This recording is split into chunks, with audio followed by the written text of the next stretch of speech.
Et place à la défense dans le procès de Cédric Jubilard. Les avocats du plaquiste accusé d'avoir tué sa femme Delphine en 2020 dans le Tarn s'expriment aujourd'hui. Ils devraient axer leur défense sur le manque de preuves accablantes à l'encontre de leurs clients. Hier, les avocats généraux ont requis 30 ans de réclusion criminelle contre Cédric Jubilard. Le verdict est attendu à partir de demain. Des pesticides et des médicaments retrouvés sur l'ensemble du littoral français. C'est ce que révèle une étude publiée hier par l'Ifremer, l'Institut français de recherche pour l'exploitation de la mer.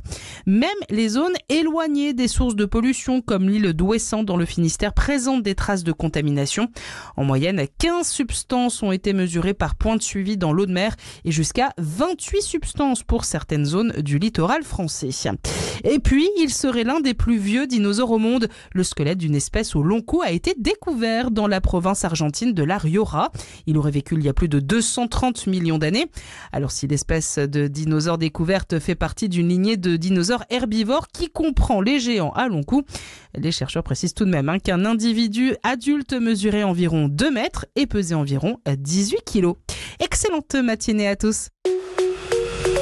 Sud Radio, le 10h midi, mettez-vous d'accord, Valérie Expert.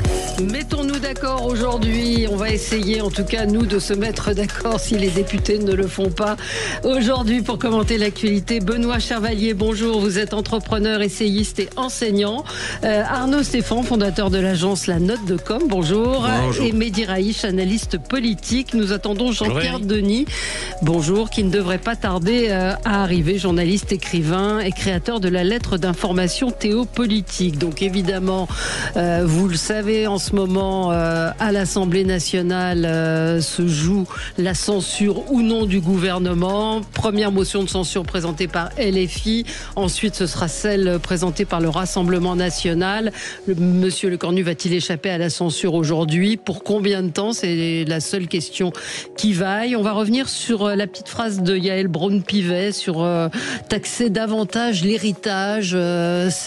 Cette manne tombée du ciel, taxer l'héritage. Est-ce que c'est un premier pied dans la porte? Dites-nous ce que vous en pensez. 0826 300 300. Et puis Samuel Paty, 5 ans déjà qu'il a été assassiné. Sa sœur ce matin dans Le Parisien qui dit les minutes de silence ne servent à rien. Les profs ont peur, ils ne sont pas soutenus.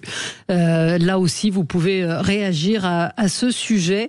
Alors, le mot du jour, inondation. Inondation, c'est en lien avec Jean-Noël Barrot. Il faut inonder la bande de Gaza d'aide humanitaire et organiser la reconstruction. J'avoue que j'ai sursauté en voyant cette phrase. Il y a eu beaucoup de réactions évidemment sur les réseaux. On est quand même à un moment où on est en train d'expliquer qu'on va mettre une taxe sur le vapotage, que 200 000 foyers vont être imposés, et donc ce mot inonder la bande de Gaza, comme si on avait aujourd'hui les moyens de nos ambitions, alors que la France bien pèse peu de choses. Je crois que vous voulez en parler aussi, Mehdi. Non, c'est pas Mehdi, c'est Limène. Voilà. Je ne sais pas qui veut en parler. Oui, si, c'est vous, Mehdi, qui vouliez revenir dessus. Mais ce mot d'inonder la bande de Gaza d'aide, ça vous choque pas? Si. Mais Jean-Noël Barrot est le pire ministre, je pense, des Affaires étrangères que la France a eu depuis la mémoire d'homme, je ne sais même pas. Quand on voit la situation qu'il y a avec l'Algérie, il est allé en Algérie, il n'a rien dit pour pas un seul mot sur Bolem Sansal. Là, on voit que l'accord entre le Hamas et Israël, ça devient de plus en plus compliqué dans les faits. Et Jean-Noël Barrot, dans une position où la France diplomatiquement elle est en crise, elle en recule sur absolument tous les sujets, dit on va inonder d'aide Gaza. Mais on n'a déjà pas l'argent, on a dans une situation politique intérieure quand même somme toute assez catastrophique. Donc tenir ce type de sujet, d'autant plus qu'il y a moins de 2 semaines, on a eu les problèmes des visas algériens. Donc on est, mais je sais, en fait je comprends, je sais pas à quoi. Non, mais on comprend pas. Je sais pas à quoi sert cet homme à part dire des âneries. En vérité, le nous, c'est plus un nous individuel, c'est le nous Vous européen. pensez que c'est le nous européen, c'est pas le nous français? De toute façon, pris en difficulté, c'est ce qu'il va finir par dire. C'est son conseiller en communication, si à peu près il arrive à savoir ce que c'est que la com, va lui dire, mais non, c'est l'Europe. c'est les 27, qui grâce à leur générosité, à la puissance industrielle de l'Allemagne, la gentillesse de l'Italie, les plaines de blé de la France, de la Beauce, etc., vont pouvoir aider le. Ce qui est en plus une position absolument, je suis d'accord avec Mehdi, mais souvent, c'est que c'est une position absolument crétine et en plus particulièrement malhabile. Pourquoi ? Parce qu'on voit bien que depuis quelques jours, la police du Hamas reprend les morceaux des territoires. C'est là-dessus que je voulais vous emmener aussi. Ouais. C'est bien aimable. Regardez, je suis tombé dans le piège. Vous êtes tombé tout seul. Et donc la police du Hamas, même pas les troupes militaires du Hamas, mais la police, je ne sais pas quelle est la grande différence en fait, réoccupe les bouts du territoire qui ont été laissés par l'armée israélienne. Et qu'est-ce qu'ils font ? Ils liquident tous les opposants. Les opposants. Donc business as usual, on est revenu et pendant ce temps-là, notre ministre des Affaires étrangères fait comme si la situation était, je sais pas, un territoire qui avait été touché dans le sud de l'Italie par une tempête. Ils sont passés pour des forces de sécurité intérieure. Ils ont changé. Et on va inonder. En plus, le terme est quand même spécial, mais bon. Et pareil, hein, franchement, pas de comité des mots au ministère. Franchement, à chaque fois qu'il s'exprime, Jean-Noël Barrot également promet de recueillir les témoignages après des accusations de violence de la part d'Israël des gens de la flottille. Enfin. Tout le monde voit bien qu'il y a une communication excessive qui est faite et indécente quand on voit ce qu'ont vécu les otages, quand on lit leurs témoignages.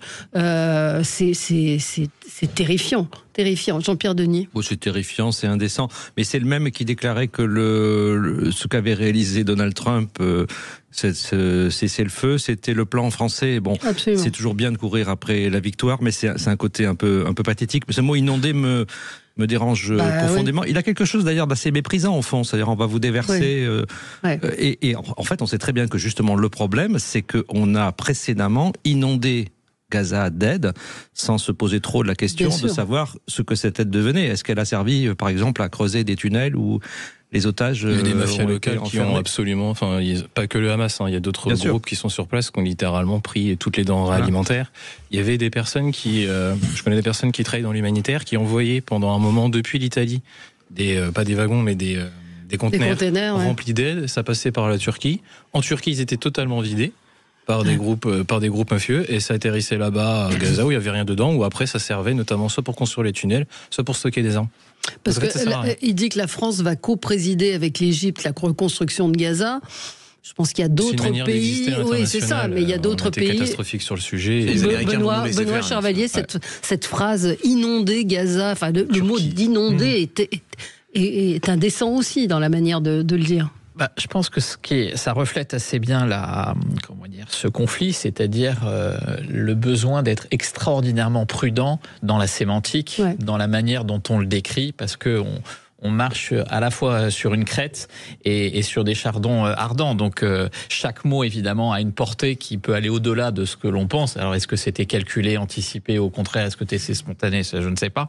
Mais on voit bien l'extraordinaire prudence, à mon sens, que justement auquel on doit faire attention. Donc la sémantique, la communication est finalement au moins tout aussi importante que le fond et de ce qui va être. Mais c'est pas non plus très étonnant. On a des gouvernements. Alors il se trouve qu'il était déjà en poste, mais on a des gouvernements qui sont.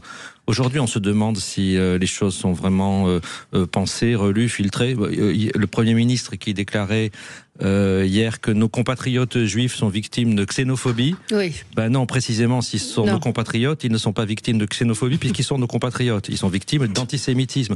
La nuance a son importance pour, en particulier, les personnes concernées, dont justement le passé fait que, à un moment donné, on les a plus considérés comme français. Bien sûr. Et je me dis quand même que quelqu'un qui à ce niveau-là fasse ce genre d'erreur dans un discours devant le Parlement, c'est-à-dire un texte qui a priori a été relu, je suppose, par des conseillers compétents, apparemment non. Voilà, mais ce genre de déclaration, ça part dans tous les sens dans une région où il faut quand même être assez, si possible, pondéré, précis. On voit que la paix est très, très fragile. Surtout qu'on n'est plus à une époque où on peut inonder de deniers publics en plus. Non, c'est ça. On parle précisément de ça. Ça tombe en plus dans une période où on parle un petit peu d'argent pour la France. Mais on parle pas d'argent du tout pour la France. Je veux dire, on a 5% de déficit sur l'actuel déjà sur le budget. On nous explique que c'est un budget d'effort. Vous allez voir, on est à 5%. Donc non. Et 14 milliards de hausse d'impôts. Et 14 milliards de hausse d'impôts qui vraisemblablement vont se transformer en 20. Donc merci quoi.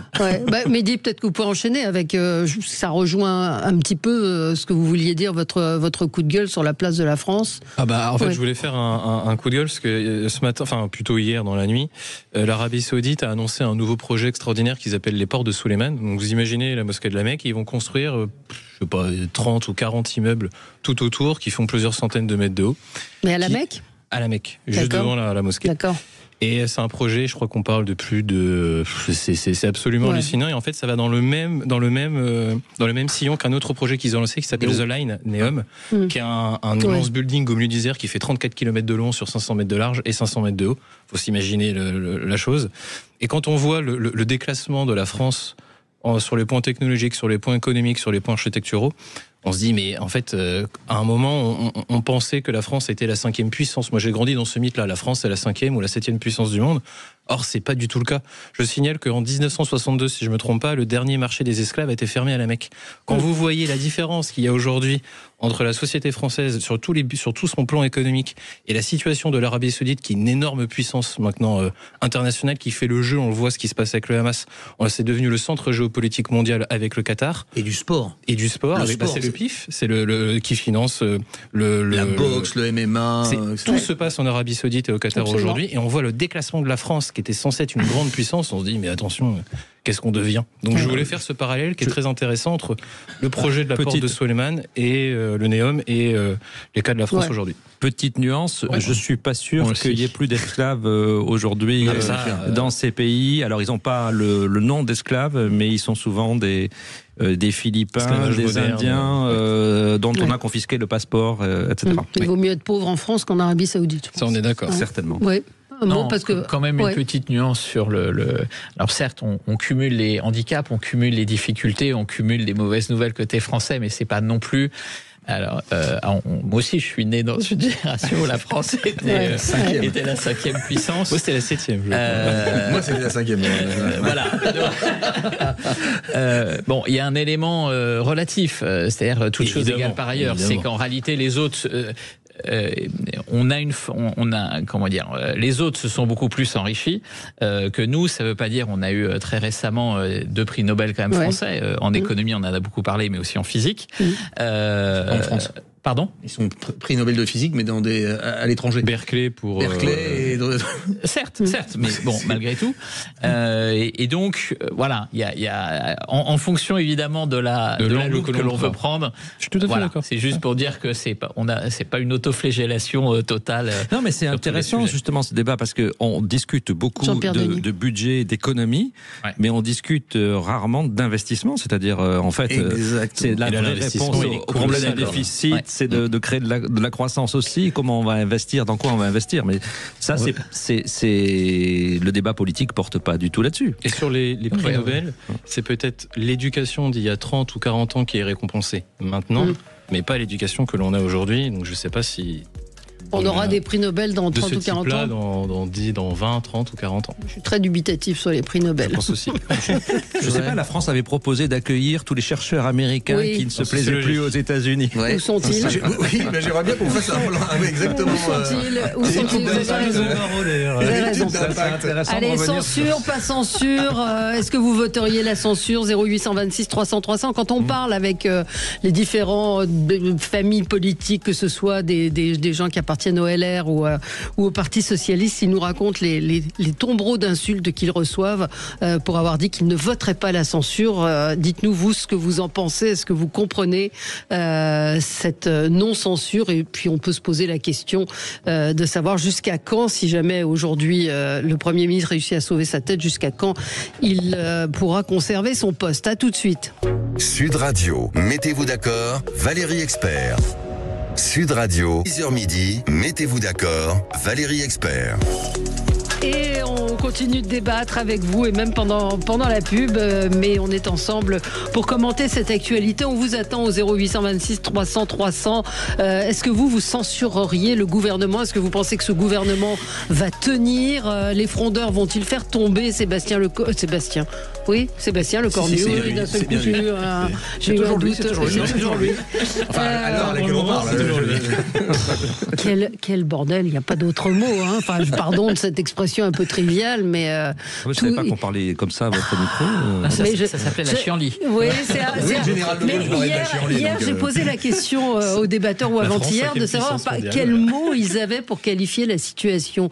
Quand vous croisez, encore une fois, des responsables politiques ou même des députés, etc., ils sont accablés. Mais pourquoi, on est accablés. Pourquoi c'est très logique, vous avez un parti socialiste qui obtient ce qu'il veut, mais qui se demande s'il ne va pas censurer le gouvernement, et des LR qui sont contre les mesures qui vont être adoptées, mais qui ont plutôt envie de soutenir le gouvernement. Vous trouvez c'est quoi? C'est chacun... Non, mais quel bordel, effectivement. Oui, et chacun pour sa gueule, puisqu'on est dans les grands mots.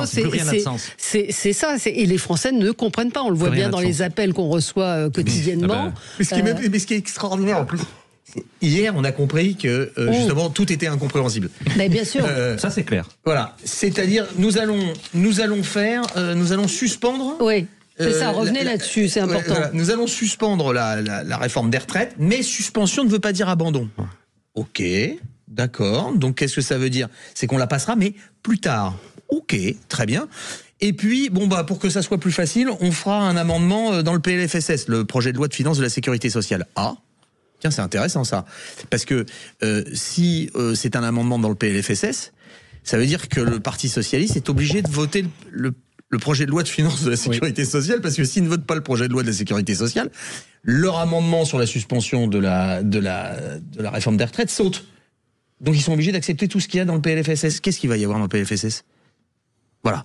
Il va y avoir plein de choses pas gentilles pour les Français. Des hausses, des baisses, exactement, etc. Et puis en plus, le Premier ministre dit, moi, je vous laisse faire, je vous laisse carte blanche, je ferai au mieux de ce que je peux faire. Mais qu'est-ce qui va se passer ? Le texte ne va pas revenir conforme du Sénat, donc on va être obligé de faire une commission mixte paritaire pour nos auditeurs, c'est-à-dire que on réunit 8 sénateurs et 8 députés. 7 et 8. Oui, ça fait 14. Oui, c'est ça, c'est 14. On met 14, donc 7 sénateurs, 7 députés. On les met dans une commission mixte paritaire et on rediscute du texte. Or, entre le Sénat et l'Assemblée nationale, ceux qui sont opposés à la suspension de la réforme des retraites sont majoritaires. Ben oui. C'était bien le problème. Donc on en revient à quel départ. Donc en vérité, le Parti socialiste s'est juste acheté un peu de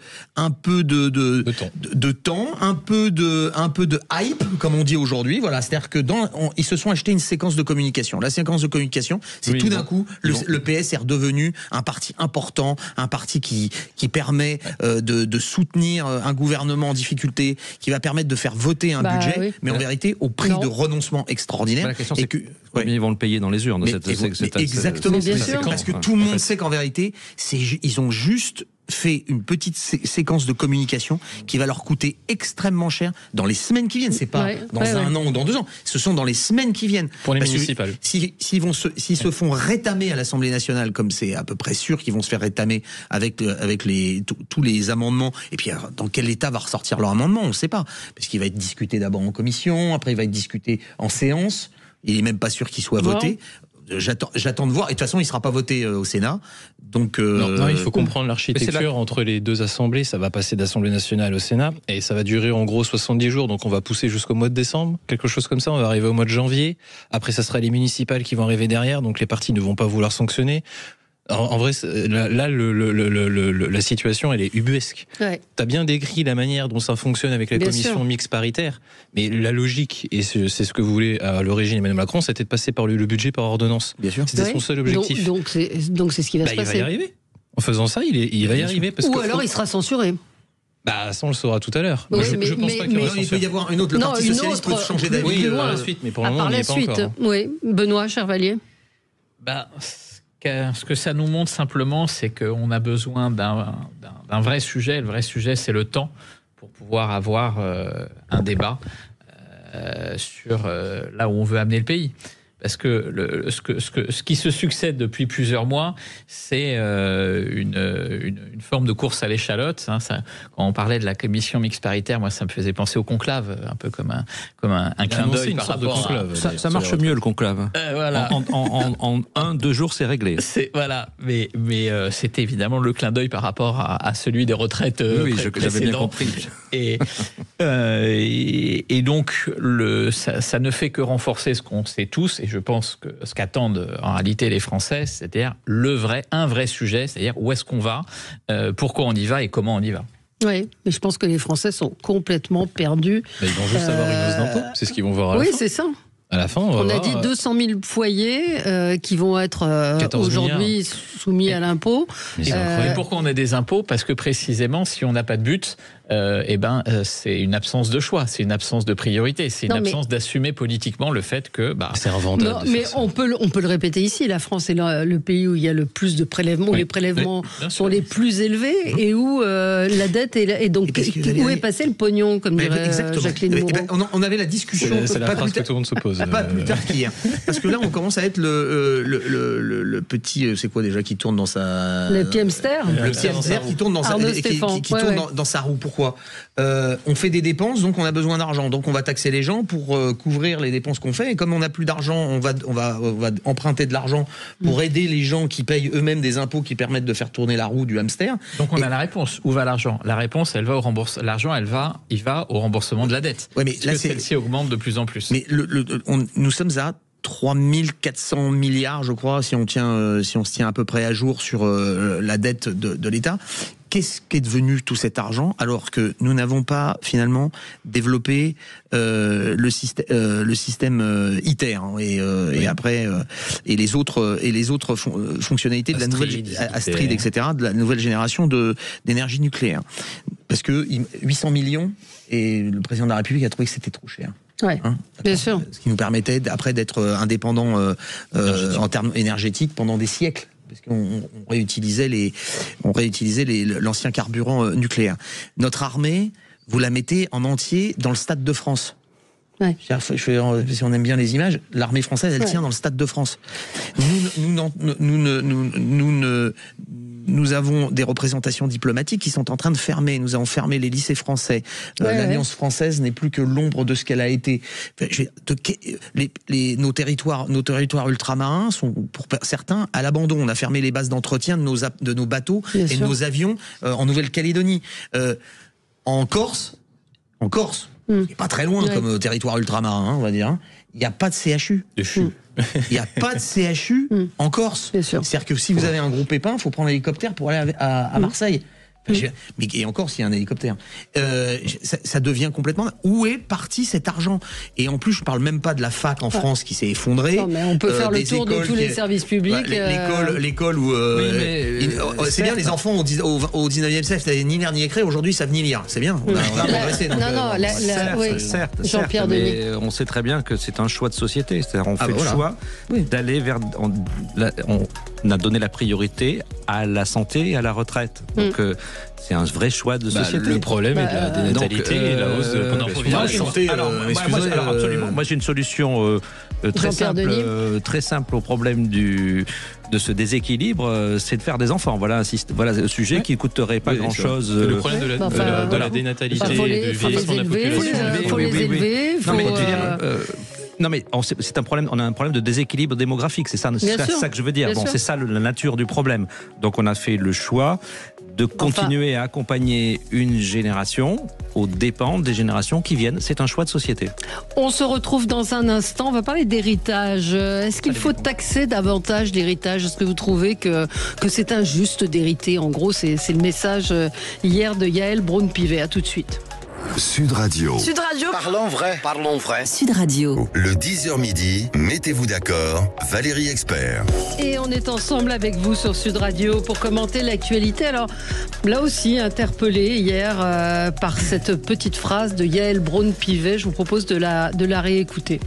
Faut-il songer à taxer les gros héritages ? En fait, alors j'avais pas parlé des gros héritages, j'avais parlé notamment des héritages en rebond, c'est-à-dire des héritages qui, comme ça, passent de génération en génération. Vous savez, le truc qui vous tombe du ciel, il y a un moment où ça suffit, ça peut pas comme ça se poursuivre sur des générations et des générations. Donc oui, moi je pense qu'il faut en tout cas taxer davantage les héritages, mettre ce sujet en débat sur la table. Alors ça sera pas fait au détour d'un amendement, mais en tout cas il doit y avoir un travail collectif qui est mené sur la taxation des héritages. La fiscalité, on voit bien aujourd'hui que la circulation des richesses de génération en génération ne se fait pas bien dans notre pays et ça n'est pas sain.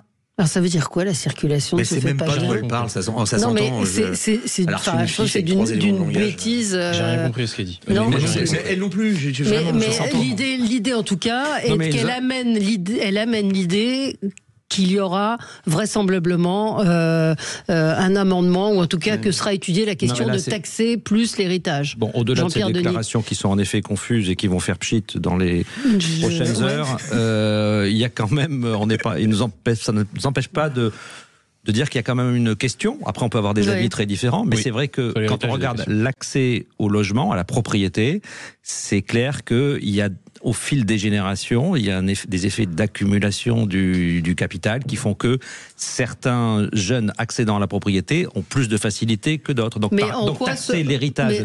Mais comment ? Quel héritage ? Mais en quoi ceux qui n'ont pas accès à la propriété seront moins lésés si on taxe ceux qui sont favorisés ? Non, mais il y a un vrai sujet, je trouve,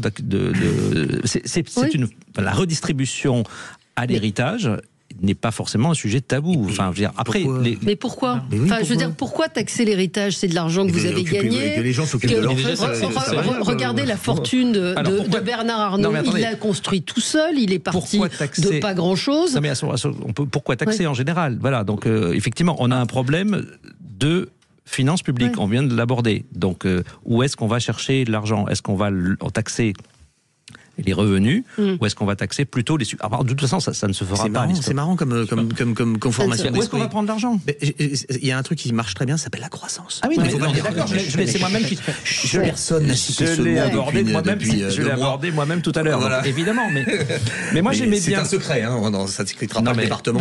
Bien sûr, mais voilà. Ça serait mieux de faire de la croissance plutôt que d'emmerder les gens qui sont capables d'investir. Vous qui êtes entrepreneur... Il y a la croissance, il y a la démographie, que j'ai évoqué tout à l'heure. Il y a des solutions qu'on pourrait qualifier de douces, voilà. Mais néanmoins, on n'est pas dans cette situation. Moi, j'aimais bien finalement. Excusez-moi, je vais faire l'éloge de Michel Barnier, mais je trouvais que c'était à peu près clair quand il disait il va falloir à la fois agir sur les... C'est une idée basique, mais là, on ne sait plus où on en est. Donc, il va bien falloir agir sur les dépenses publiques.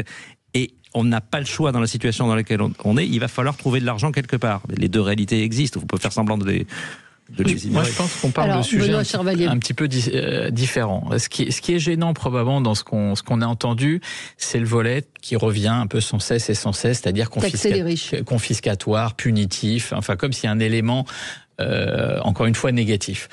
Ce qui me rappelle d'ailleurs lorsque Dominique Strauss-Kahn était ministre des Finances à la fin des années 90, il avait commandé un sondage pour savoir quels étaient les impôts les plus impopulaires. Vous savez quoi ?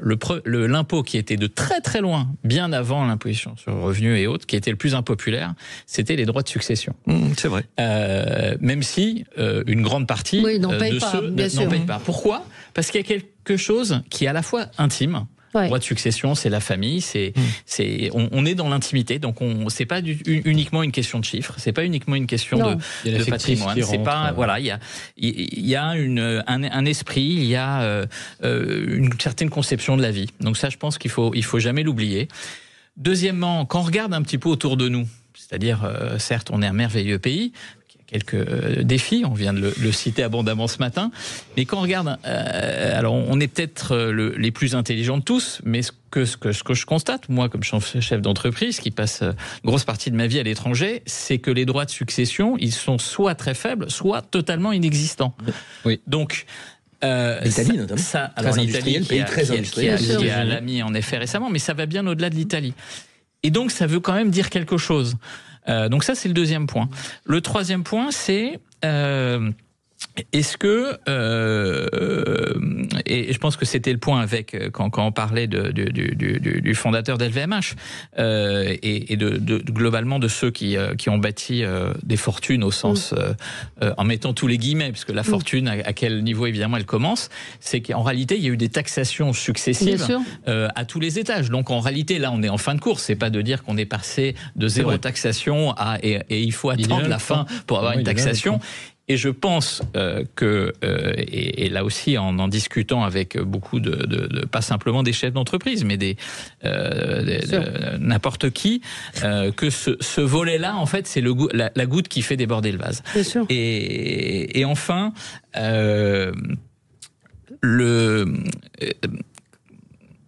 c'est de se dire, finalement, le vrai sujet et vous avez raison, l'acquisition aujourd'hui, quand on est un jeune, comment bâtit-on son patrimoine, comment acquiert-on sa résidence principale, etc.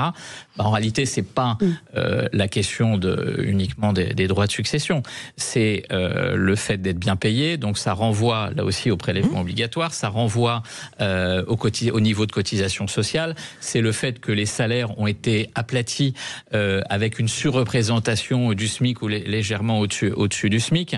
Et donc, en réalité, on met sur ce terrain-là, c'est-à-dire qu'on essaie de corriger le fait d'avoir des salaires aplatis ou faibles par un correctif qui serait celui de la redistribution à travers le patrimoine. Et donc, en mélangeant un petit peu tout ça, le besoin de remettre les comptes à l'endroit, le fait d'effectuer en effet une forme de justice sociale, et cet élément-là, en réalité, c'est le rond qui rentre pas dans le carré. Alors, et moi, je voudrais quand même revenir là-dessus. Si vous voulez, je vais être très concret. Je parlais personnellement, comme beaucoup peut-être de personnes, mais pas non plus tant que ça. Moi, mes parents m'ont aidé, quand j'étais jeune, à pouvoir acquérir mon logement, à une époque où le logement n'était pas non plus au niveau où il est aujourd'hui. Je serai en mesure d'aider un peu mes enfants à acquérir leur logement. J'en suis très content, et c'est pas un argent que mes parents avaient volé ou que j'ai volé. Donc voilà. Mais néanmoins, je leur donne une chance au démarrage de la vie que peut-être tel ou tel de leurs amis n'ont pas. Donc il y a un sujet d'égalité des chances qui est réel. Bon, après. En effet, c'est une réforme qui est très impopulaire parce que même ceux qui n'héritent pas sont attachés à cette question. Donc c'est vrai. De toute façon, on a commencé par là. Ça viendra pas cette réforme. Mais c'est quand même une question. C'est quelque chose qui revient. On a Marc en ligne qui souhaitait réagir. Bonjour Marc. Oui, bonjour. Bonjour. Et comme je disais au standard, j'aurais bien aimé parler directement à la ministre, en fait, en direct. Parce que franchement, quand je l'ai entendu parler, ça m'a fait sauter sur les chaises. Bah oui. En fait, ce que je comprends pas, c'est que les gens qui nous votent ces lois, ils sont au-dessus de nous, ils vivent dans un monde, je sais pas dans lequel, parce que pour moi il n'existe pas.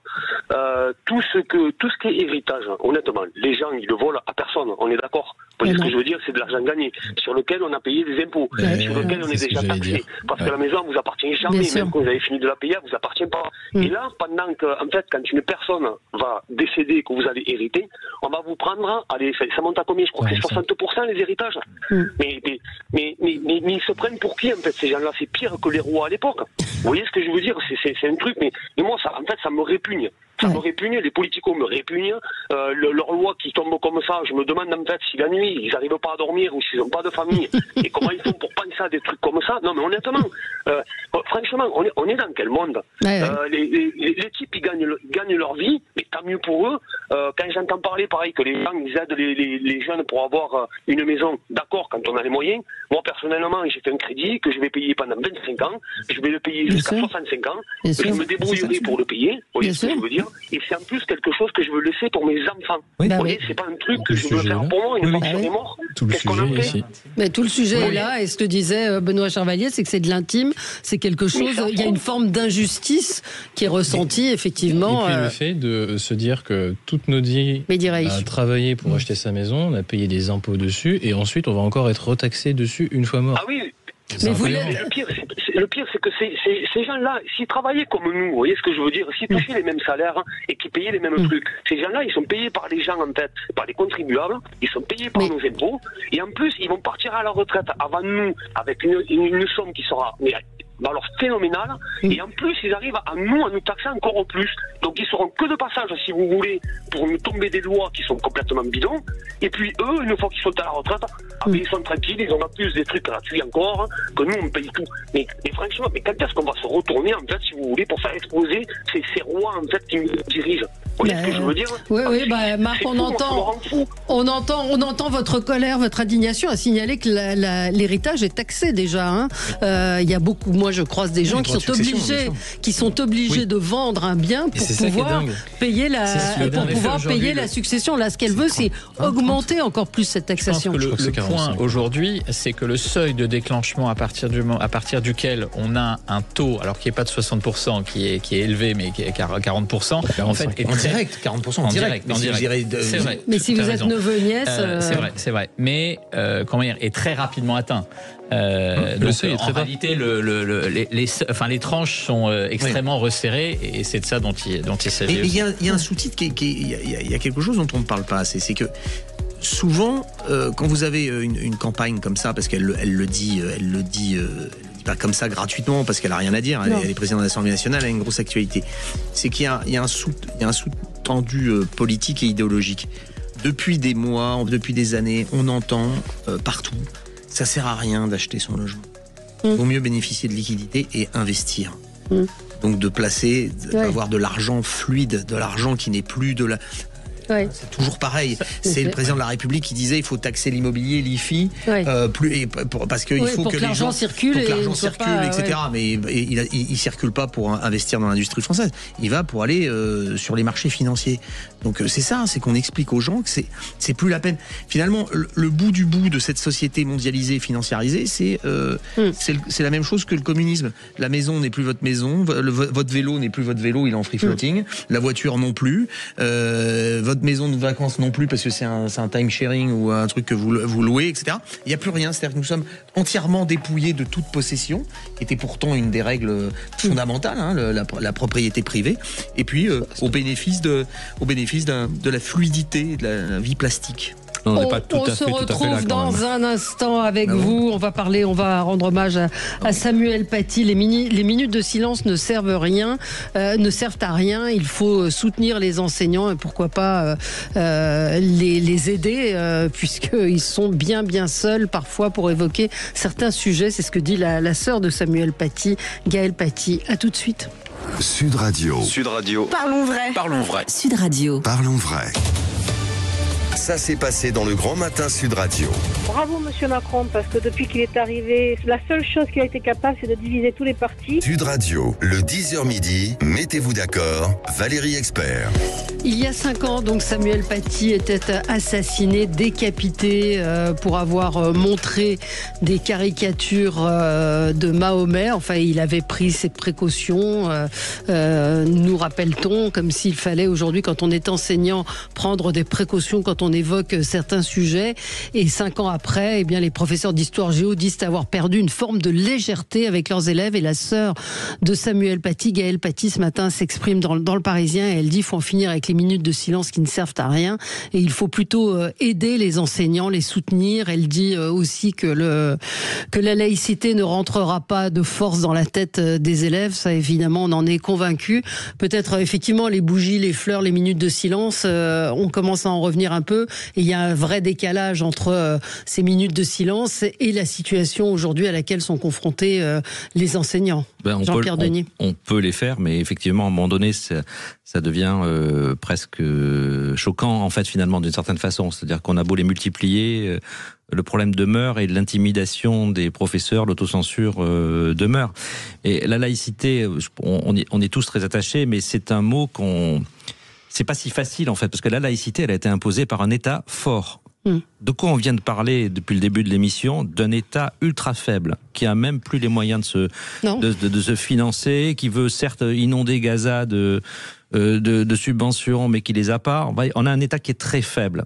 Et par ailleurs, on a des jeunes qui, en fait, parlent librement, s'informent ou se désinforment via des influenceurs sur les réseaux sociaux, et qui sous même pas sous le manteau en fait. La conversation aujourd'hui, elle porte beaucoup sur la religion entre eux, et ils ont un rapport à cette question qui est très différent. Donc décréter que la laïcité va fonctionner, ben non, ça fonctionne pas. Donc c'est pas si simple. Par contre, oui, soutenir les professeurs, que les chefs d'établissement prennent davantage leurs responsabilités, soutenir les chefs d'établissement qui prennent leurs responsabilités, ça oui, ça c'est l'État régalien. Mais encore une fois, l'État régalien, il a des pieds d'argile aujourd'hui. Oui. Benoît Charvalier. Je partage complètement ce qui vient d'être dit. La gravité, parce que ce dont on parle, c'est quand même la mort d'un homme, et malheureusement, il n'a pas été le seul.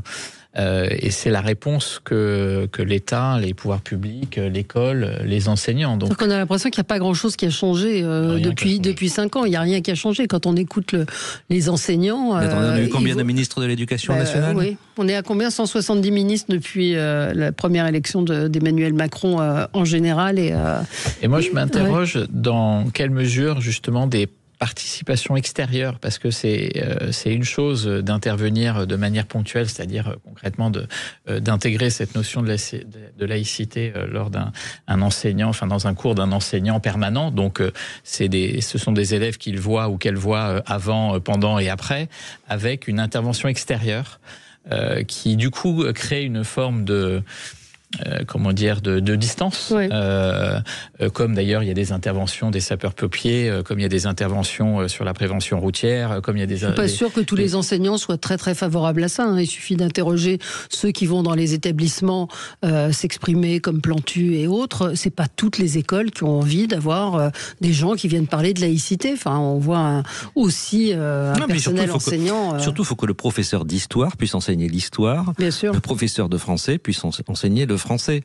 Oui, mais c'est vrai que des éléments extérieurs seraient Mehdi Raïch sur la situation aujourd'hui, parce que c'est quand même vertigineux quand on lit ce que racontent les enseignants. Mais je pense pas. Je pense que la situation ne fait que se dégrader. Déjà, il y a une question de compréhension et de débat public sur la notion de laïcité. Je pense qu'aujourd'hui, elle n'est absolument pas comprise par la population. Et souvent chez les jeunes, et c'est pour ça qu'on retrouve aussi beaucoup de radicaux chez les jeunes, pour bien connaître le sujet de l'islam, c'est rien de le dire. C'est compris comme une loi anti-musulmane. Pour beaucoup de jeunes, c'est compris de cette manière-là. Donc il y a une question d'éducation, et là on pourrait parler quelque part de la faillite de l'éducation nationale sur ce type de sujet, qui est problématique. Ensuite, il y a une autre dimension qui tient purement à celle du débat public. Quand on parle de Sénopathie, on parle d'un attentat terroriste islamique, pour le coup. Je pense que le débat sur l'islam a toujours été mal amené dans le débat français. On parle d'islam, mais si je pose la question aux gens, c'est quoi l'islam ? Concrètement, ils vont dire c'est juste une religion, mais on parle de quoi concrètement ? 90% des musulmans dans le monde sont des musulmans sunnites. Lorsque vous parlez d'islam en France, vous parlez d'islam sunnite. L'islam de Daesh, l'islam de l'Arabie Saoudite, l'islam en Égypte, l'islam en Algérie, ils sont malikites, chafiites, hanbalites, hanafites, ce sont tous des sunnites. Donc quand on parle de ce sujet-là, et je vous assure qu'on n'a pas fait de progrès sur ça, c'est qu'on a défini, et je prends pour exemple le rapport sur les frères musulmans qui est une catastrophe, c'est que quand vous regardez le lexique et le glossaire, il n'y a pas une seule définition qui est bonne. C'est-à-dire que même l'État, quand il veut légiférer ou qu'il veut comprendre ce sujet de l'islam, il n'est pas capable de comprendre le sujet lui-même. Donc on a un problème de cadrage au niveau étatique, on a un problème de compréhension et même de définition juste des termes. On parle d'islam alors qu'on parle d'islam sunnite en l'occurrence, et ça fait 40 ans qu'on n'a toujours pas posé les bons mots sur le sujet. Et ensuite on a une totale incompréhension, je pense, au niveau de la jeunesse, qui a aussi accès à des choses comme YouTube, comme TikTok. Vous avez des prédicateurs qui vont littéralement leur bourrer le crâne, je vous assure. Et là, on est face à une rupture, j'ai presque même envie de dire une rupture civilisationnelle. C'est que là, c'est quasiment une question de connaissance, de compréhension et même d'acceptation de la différence d'autrui. Et là, sur ce sujet-là, on est zéro, je suis désolé. Mais ça ne tient pas qu'à l'éducation. Arnaud, c'est fort. Il y a quand même un point qui, moi, me marque beaucoup, c'est que on entend peu d'instituteurs et de professeurs, parce qu'il y en a peu qui, en vérité, se plaignent de cette situation-là. Moi, je suis très étonné pour m'être confronté on va dire quasiment de manière familiale, à des instituteurs ou des gens de l'éducation nationale, ils sont à 100 000 lieues de tout ça. Ils pensent qu'au contraire, il faut au maximum limiter ce qui pourrait choquer.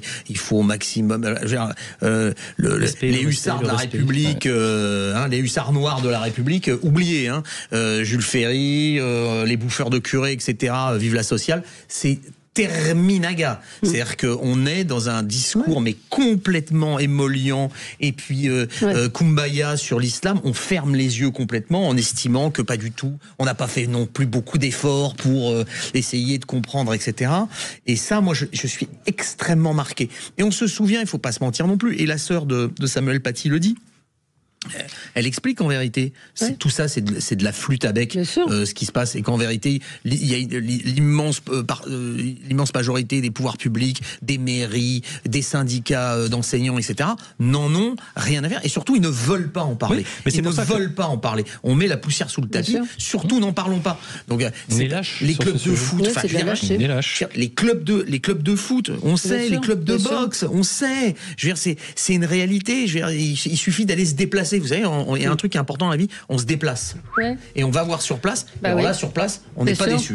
Je veux dire, la réalité, elle est là. Regardez ce que disent regardez ce que disent les syndicats représentatifs de l'éducation nationale. Et inversement, on a l'enseignement catholique qui de plus en plus dit oh oui, vous savez, nous on est catholiques, mais on n'est pas obligé d'aller au catéchisme, on n'est pas obligé de faire ça. Il y a même des clubs omnisports, je tairai pas parce que justement je suis chrétien, je vais être gentil avec eux, qui pensent à retirer le mot chrétien.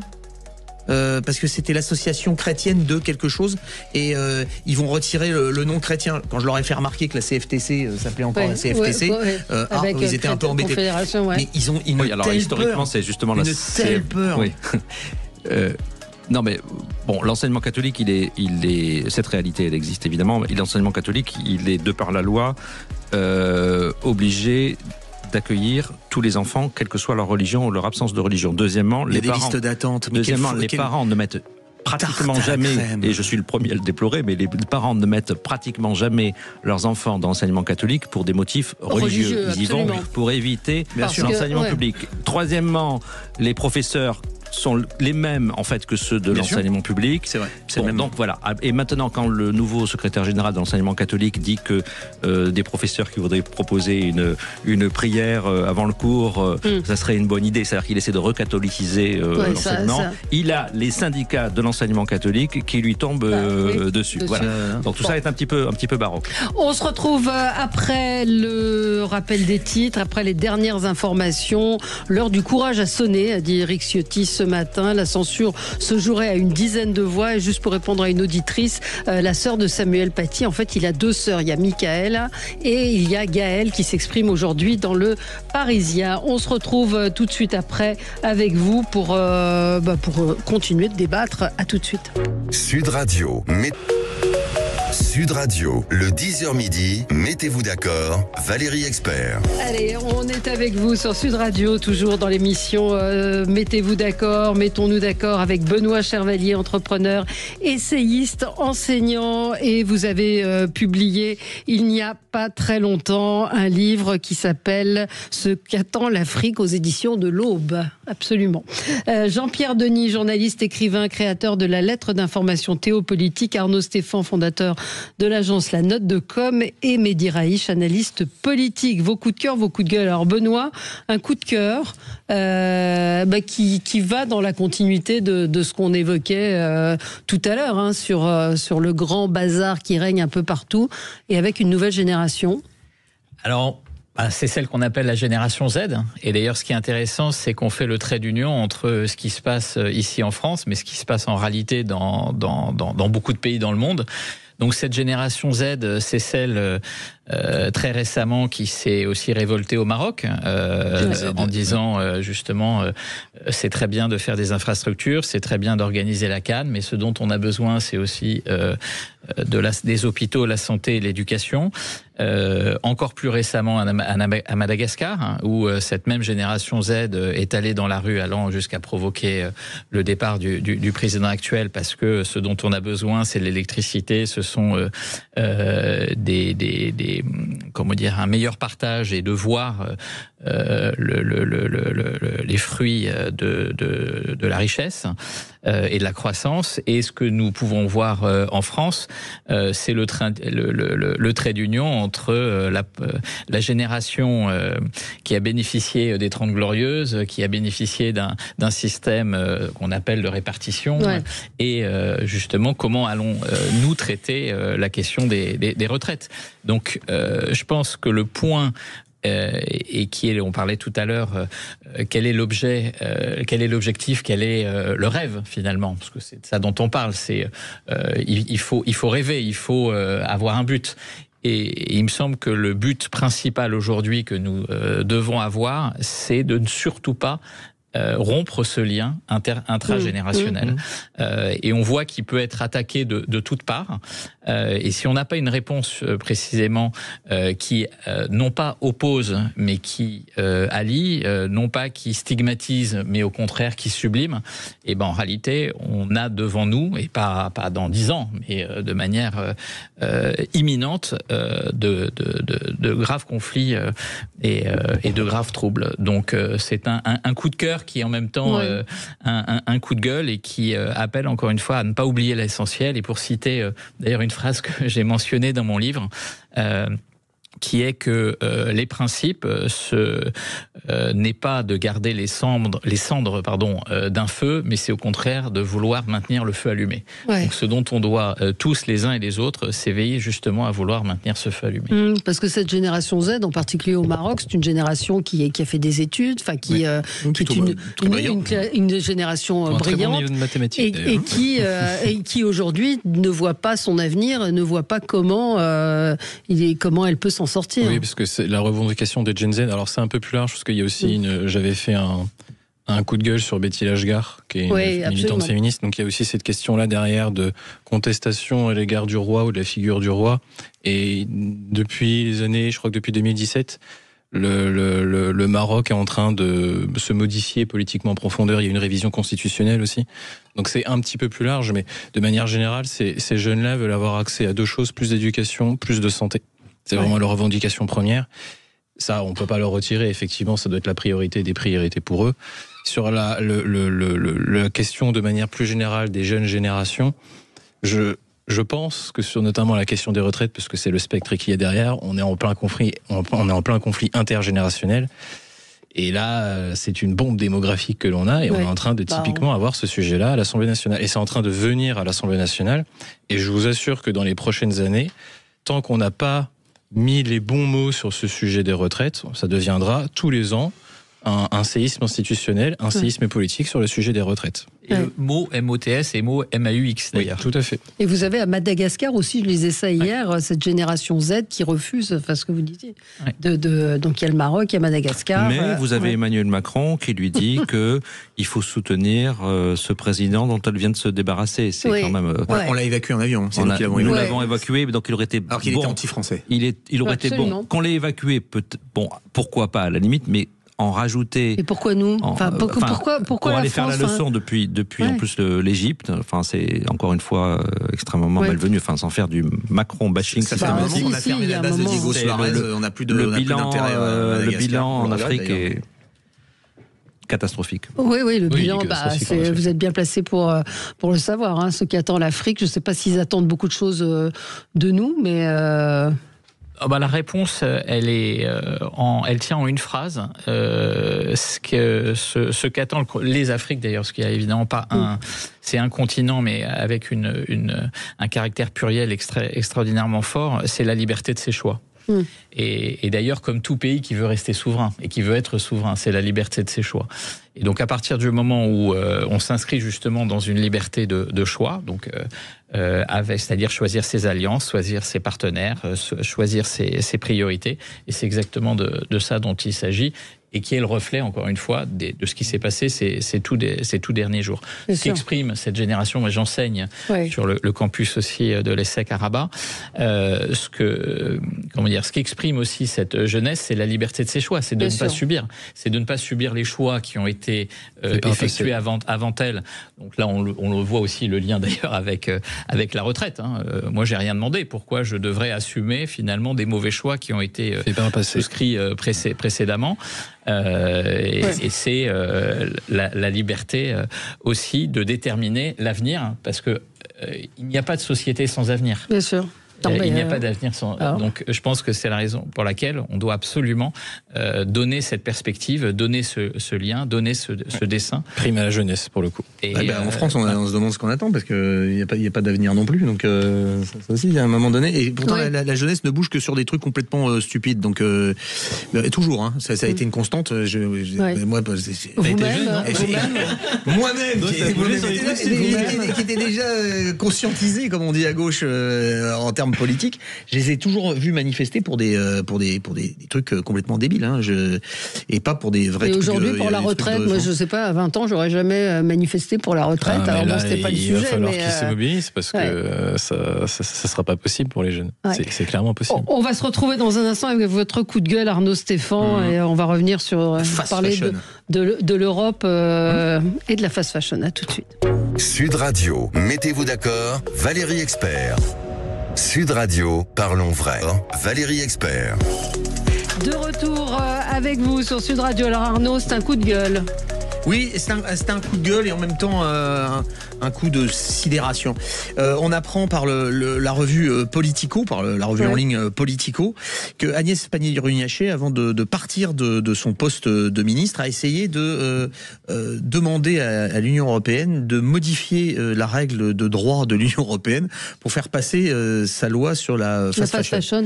Et que, évidemment, Monsieur Séjourné, qui est pourtant un de ses anciens collègues, lui a expliqué que c'était très difficile quand même de changer la législation européenne pour faire plaisir à Madame Pannier-Runacher sur une loi sur la fast fashion. Donc elle a demandé si on pouvait avoir un droit de tirage sur un temps très court pour se libérer de la loi européenne sur un moment pour pouvoir développer cette loi contre la fast fashion. Évidemment, on lui a répondu, ha ha ha, ho ho ho, ils ont rigolé. Mais ce qui est très intéressant là-dedans, et pourquoi j'utilise cette image de la fast fashion, et j'utilise cet exemple de Madame Pannier-Runacher, c'est que on nous explique que c'est pas possible d'aller négocier sur la sécurité, pour faire modifier des lois qui nous empêchent aujourd'hui de renvoyer des gens dans leur pays. Qu'on nous explique que sur l'immigration, on peut rien faire. Qu'on nous explique que sur la réindustrialisation, vous comprenez, on est bloqué, on a des textes européens. Mais en revanche, sur un texte pour se faire plaisir sur la fast fashion, je veux dire, de quoi parle-t-on, quoi? C'est un vrai sujet, la fast fashion. Plus que sur la réindustrialisation, plus que sur l'immigration, plus que sur la sécurité, on voit qu'il y a quand même des priorités assez étranges, et en vérité, c'est... Et pourquoi? Mais parce que évidemment, parce que c'était juste une question d'affichage. Parce qu'en ce moment, c'est quelque chose qui est porteur, de parler de la fast fashion, et puis, dans 6 mois, on aura oublié, parce que vous avez un problème, c'est que les consommateurs, c'est les consommateurs qui font la loi sur ce genre de choses. Et on voit bien aujourd'hui que même une partie de la grande distribution a déjà lâché l'affaire, puisqu'on voit qu'il y a des magasins... Ça se passe pas très très bien non plus pour le BHV. C'est pas que ça se passe ou pas bien. Qu'est-ce qui se passe avec Shine? C'est la même chose qui se passe avec Temu, ou la même chose qui se passe avec Alibaba. Les gens veulent toujours qu'on protège, mais en même temps, dans leur réflexe de consommation, font exactement le contraire. Il y a énormément de marques aujourd'hui qui ont disparu parce qu'elles ont été écrasées par la concurrence venue à la fois des pays émergents et particulièrement des pays asiatiques. Mais ce qui est intéressant, c'est que quand on veut, on voit que le politique est capable d'aller envoyer des lettres, insister, demander des modifications. Non, puisque ça ne sera pas voté. Ils l'ont fait, au donc moins ils l'ont fait. L'affichage. Mais non, mais ils l'ont fait. Non, parce qu'on apprend par Politico. Elle ne l'a pas dit qu'elle avait fait cette démarche auprès de l'Union européenne. Elle ne l'a pas dit, mais ils sont capables de dire à un moment donné, libérez-nous des contraintes européennes, parce que nous avons besoin au niveau national de pouvoir faire un certain nombre de choses. Moi, je suis très étonné que sur des sujets secondaires, on soit capable de faire cet effort, alors que sur les grands sujets structurants de la vie politique et au niveau international, l'immigration, l'insécurité, la réindustrialisation, on ne soit pas capable de faire la même chose. Donc on voit qu'on choisit ses efforts, on choisit ses combats. Après, lutter contre le dumping chinois, c'est un grand sujet. C'est un vrai sujet. Alors je ne sais pas s'il fallait le prendre par là, mais c'est un vrai sujet. Et puis on peut voir aussi qu'il y a toute une série d'effets. Benoît Charvalier, parlez bien dans le micro. Il y a toute une série d'effets aussi indirects, parce que quand on parle de la fast fashion, en réalité, on parle de la surconsommation. Hein, c'est de dire, nous, on avait quoi ? On avait peut-être 2 pantalons versus les jeunes en ont 10 aujourd'hui. Donc il y a un élément qui est lié à cette surconsommation. Il y a un impact industriel. Quid de l'industrie textile ? On l'a fermé depuis longtemps dans le Nord. Il y a un impact environnemental. Non, mais ce que je veux dire, c'est que c'est quand même transversal et ça touche pour le coup des sujets qui sont très importants. L'impact environnemental lié à la surconsommation et de dire on le prend et puis on le jette au bout d'une semaine. Mais vous savez, je suis d'accord, mais à ce moment-là, au moment où il y a eu les grands contrats sur l'équipement textile de l'armée française, fallait peut-être défendre nos industries. Aussi. Et pas envoyer ça à Madagascar. Donc c'est un vrai sujet. On aurait dû le faire. On a fait disparaître l'industrie textile en France. Alors ça, c'est une réalité. Et la dernière chose, c'est que moi, je veux bien qu'on fasse ça et qu'on soit toujours les plus purs, etc. Mais à ce moment-là, il fallait pas céder pour quelques marques uniquement, et on va les citer, c'est notamment H&M, qui ont obtenu d'avoir une loi beaucoup plus douce pour eux, parce qu'ils étaient protégés par une des fédérations du textile, dont ils sont les clients de l'agence de communication du président. Ce qui est un peu embêtant quand même. On va dire qu'il y a 2 poids 2 mesures en France, c'est pas très très bien. Pourtant, Shine était bien servi, puisqu'ils étaient conseillés par des anciens ministres de l'Intérieur. Jean-Pierre Denis, on attend le résultat de la motion de censure. Il est imminent, mais on attend votre coup de gueule. Vous me demandez d'occuper l'antenne en attendant qu'on ait les vraies informations. Pas du tout. Non, je voulais mettre un coup de projecteur, c'est un coup de gueule en fait, sur un projet qui est dans les cartons à Bercy. Je ne crois pas qu'il soit sorti vraiment officiellement comme une proposition du gouvernement, mais le simple fait qu'il soit dans les cartons me laisse vraiment pantois. C'est l'idée de fiscaliser les indemnités des personnes qui sont en affection longue durée. Ça concerne 13 ou 14 millions de personnes, je crois. C'est-à-dire, vous touchez des indemnités journalières, parce qu'on pense que vous en avez besoin pour vivre ou pour survivre. Et là, on vous dit, oui, mais c'est un revenu, donc on va vous imposer dessus. Je trouve que les technocrates et pourtant je suis vraiment pour qu'on aille chercher de l'argent là où on peut en trouver, mais alors là quand même franchement les technocrates qui se disent chouette, on a trouvé une solution, on va aller taper sur les gens qui ont un cancer ou un diabète et on va construire une usine à gaz, c'est-à-dire que d'un côté on va vous donner de l'argent, de l'autre on va vous en reprendre. Enfin, c'est n'importe quoi sur le plan politique, c'est vraiment faire fuiter cette info, je sais pas qui a lancé ça, mais c'est aberrant. Y réfléchir juste, c'est complètement illogique. Sur le plan moral, c'est plus que discutable. Et sur le plan, encore une fois, de l'ingénierie publique, pour employer des gros mots, c'est vraiment totalement absurde. On dirait le shérif dans Robin des Bois, vous savez, qui va voir qui prend le monsieur qui a le pied dans le plâtre et qui lui retourne la jambe pour faire tomber la pièce qu'il a cachée dans son plâtre. On a des personnes en situation de précarité. Bien sûr, parce que son infection près de 14 millions de Français concernés. Donc on va les aider, c'est la société qui est. Donc là, c'est le principe de solidarité, c'est très bien. Et puis au final, l'État leur dit, mais non, en fait, c'est un revenu, on va quand même vous reprendre une partie de ce que la société vous a donné, vous comprenez. Mais c'était lunaire. C'était déjà dans un rapport de 2024 de l'Inspection Générale des Finances Publiques. Et si Benoît Charvalier. Si on va de l'autre côté, qui est, je pense, notamment à la taxe sur les yachts de plus de 30 mètres. Donc voilà, là, évidemment, il y a un effet symbolique très fort. On se dit, allez, est d'accord. La taxe jet ski. Voilà, donc elle était attendue de rapporter plus de 10 millions, à peu près 10 millions d'euros. On sait qu'elle a rapporté 60 000 euros l'année dernière. Et donc on se dit, bon, bah tant pis, finalement, ça fait que 9 et quelques millions d'euros en moins pour les caisses par rapport à ce qui était attendu.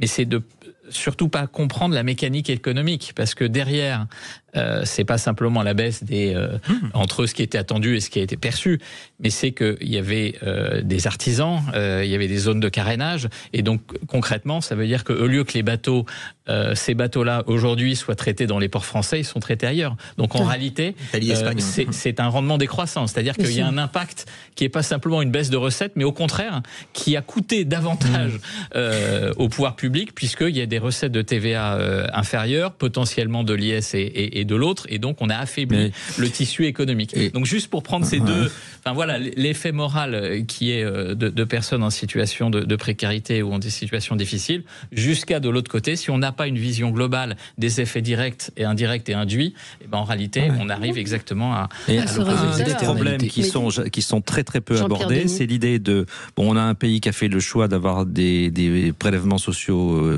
très très importants, donc on va vous imposer ou vous prélever d'une façon ou d'une autre pour donc les impôts, les cotisations sociales, pour redistribuer les indemnités journalières, pour après vous les imposer, pour encore les redistribuer. Enfin, c'est un circuit absurde. Enfin, il faudrait décortiquer. Je pense qu'il y a pas mal de situations comme celle-là, encore une fois, en ayant dit que d'abord, c'est juste moralement complètement Mais je reviens à ce que disait Marc tout à l'heure, notre auditeur, c'est dans quel cerveau malade on pense à ça, c'est-à-dire des gens qui sont totalement éloignés du quotidien, de la vie et du réel. Vraiment les fonds de tiroir quand même. C'est dur quand même. C'est violent. Mais pour les personnes qui vivent la situation, c'est violent. Rate vraiment. C'est horrible. Mais est-ce qu'ils le feront? En tout cas, rien que l'idée. Je pense qu'ils le font.